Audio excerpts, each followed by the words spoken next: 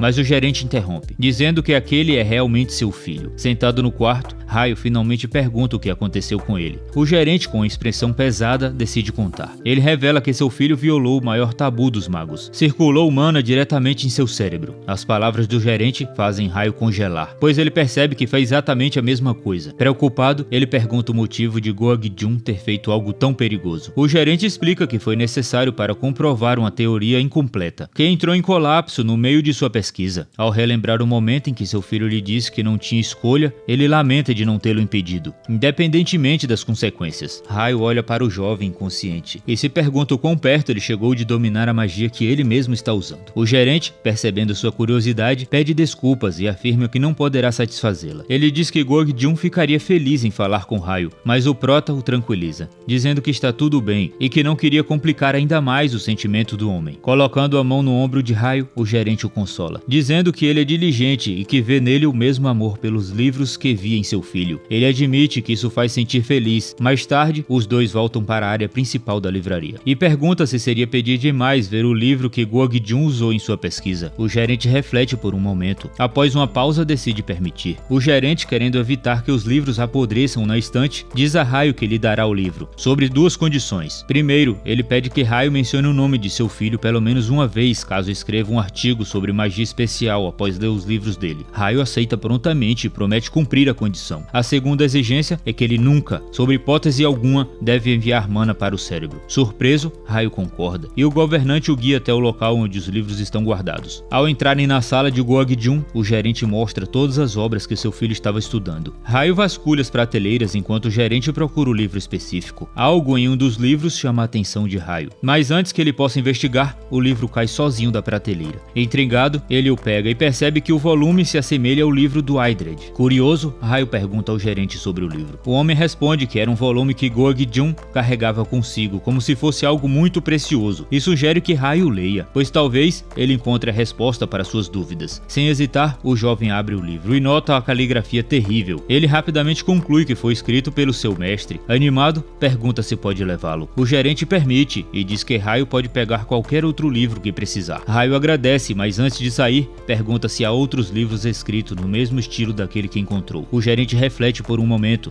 mas diz que não sabe. Em seguida, Raio muda a pergunta. Ele quer saber se o gerente já viu um livro luxuoso com capa dura vermelha. O gerente balança a cabeça, afirmando que nunca viu algo assim, explicando que pequenas livrarias como a dele raramente recebem livros tão sofisticados. Enquanto se despede, Raio pensa sobre como Gorg-jun conseguiu aquele livro e agradece novamente ao gerente, questionando-se sobre como o livro Eidred foi parar ali. À noite, no dormitório da Academia Obelisco, Raio está sentado em sua cama, observando os dois livros ao seu redor, o livro de Eidred e o novo volume. Ele sorri, satisfeito por ter encontrado algo tão relevante na busca pelos estudos de Gorg-jun. É melhor do que não ter encontrado nada. De repente, uma aura estranha parece conectar os dois livros, como se fossem atraídos um pelo outro magneticamente. Surpreso, Raio observa enquanto ambos começam a brilhar simultaneamente. O novo livro se abre e objetos imaginários começam a surgir. Rosas, gravatas, borboletas, xícaras de chá e outros itens sofisticados. Uma voz ecoa do livro, declarando que ele está sendo deixado ao verdadeiro sucessor do livro de Eidred. Raio, confuso, se pergunta por que está sendo puxado para dentro do livro. A voz então revela o nome do volume, o livro de Mimir. Ele reconhece imediatamente a voz de seu mestre, o que o incentiva a aproveitar as bênçãos do conhecimento ao máximo. Antes que ele possa reagir, o livro de Mimir o suga para dentro, enquanto os dois volumes continuam a brilhar, agora acompanhados por pequenos brilhos reluzentes. Lá dentro, Raio está jogado no chão, cercado pelos objetos imaginários flutuantes. Ao abrir os olhos, ele se senta lentamente, ainda sem entender onde está. Ele sente algo tocar seu pescoço e rapidamente vira a cabeça. Uma garota loira e estranha, vestida como uma jovem dama de uma família nobre, encosta o dedo em sua bochecha e sorri. "Te peguei", diz ela, com um sorriso travesso. "Bem-vindo ao livro de Mimir." Escute bem, terráqueos, pois esta é uma oportunidade que só ofereço aos guerreiros dignos.